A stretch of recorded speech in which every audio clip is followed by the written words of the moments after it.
Umabol yung baby. Ay, yung mga kapa.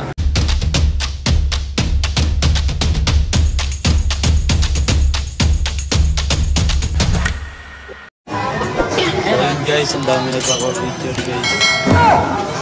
Hindi ako sabi.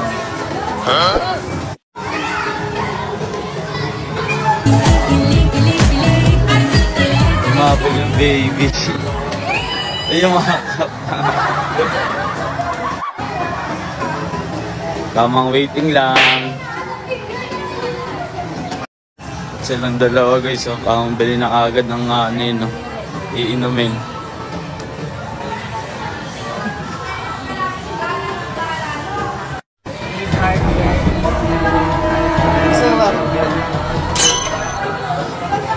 May gift check sila.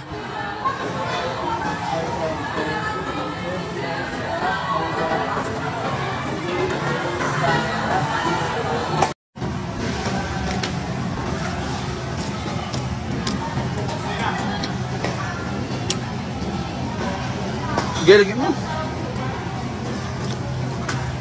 Hindi ka na kain nito pa ano? Sir?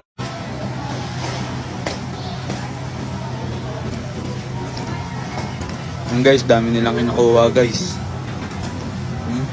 Puno ka agad oh, saglit lang yan. Ayan guys, nagbabayad na sila guys. Alin ba bibilin? Okay lang kahit pumili na lang. Bibilin niya. May umahabol eh oh. Nasa pila na sila eh. Yung gift check natin. Ang laki kasi ng gift check. 4,000 pesos ba naman yung gift check? Walang palula. Ganyan din sa akin. Sa akin yan?